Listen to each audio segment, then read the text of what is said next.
3월 30일 KMA 뉴스브리핑입니다.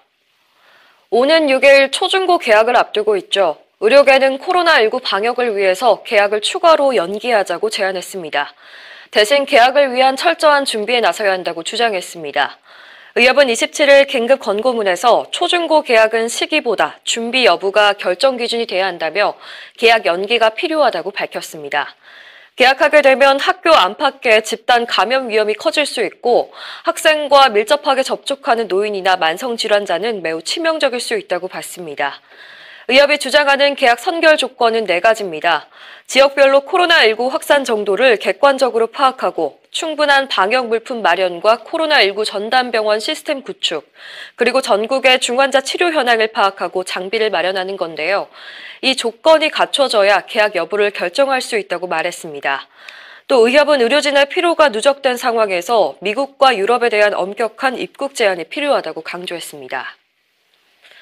이렇게 의료계가 입국 제한 조처를 강화해야 한다고 주장하는 건 최근 미국과 유럽은 물론이고 남미나 동남아에 이르기까지 코로나19 해외 유입 사례가 급증하고 있기 때문입니다. 오늘부터 한국행 모든 승객은 발열 검사를 받고 37.5도를 넘으면 비행기를 탈 수가 없습니다. 하지만 발열 검사만으로는 한계가 있다는 지적이 나오는데요. 일각에선 외국인 입국을 제한해야 한다는 주장도 나옵니다. 김대하 의협 홍보이사는 세계적 대유행 상황에서 1차적으로 외국인에 대한 제한이 필요하다고 말했는데요. 그러나 정부는 현재 논의하지 않고 있다고 밝혔습니다. 한편 현재 코로나19 국내 확진자는 9,661명, 사망자는 158명입니다.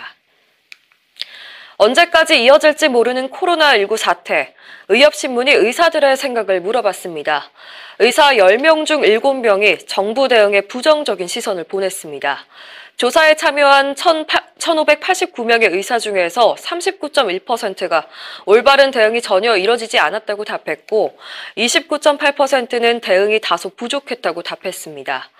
특히 피해가 심각한 대구 지역에선 의사 83.2%가 대응을 잘못하고 있다고 답했습니다.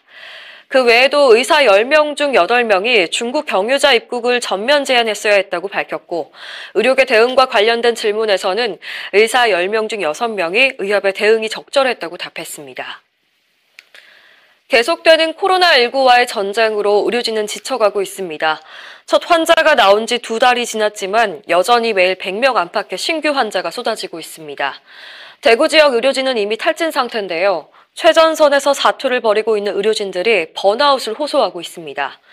대구의 한 코로나19 거점병원 원장은 극심한 업무 강도로 중압감을 견디지 못하고 그만두는 의료진도 있다고 말했습니다. 자원봉사자들이 떠난 자리를 감당하다 보니까 사흘간 코피를 쏟는 의료진도 있는데요. 가족과 생이별 중인 상황에서 심적 어려움을 겪는 것도 다반사입니다. 의협은 의료진이 무너지면 참혹한 결과를 초래할 거라며 의료진을 구하는 것을 방역의 기본으로 삼고 정부가 지원해야 한다고 강조했습니다.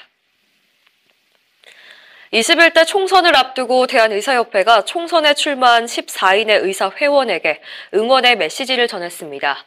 의협은 27일 성명을 통해서 의료 현장의 목소리를 적극 반영하는 합리적인 의정 활동으로 국민 건강에 기여할 수 있길 기대한다며 14명의 후보자의 선전을 응원했습니다. 지역구 출마 회원은 더불어민주당 이용빈 후보, 미래통합당에는 윤형선, 신상진, 송한섭, 홍태용 후보, 정의당에는 고병수 후보 등이 있고 비례대표에는 더불어시민당 신현여 후보와 국민의당 사공정규 후보 등이 출마했습니다. 이상으로 뉴스브리핑을 마칩니다. 자세한 사항은 의협신문을 참고하시길 바랍니다.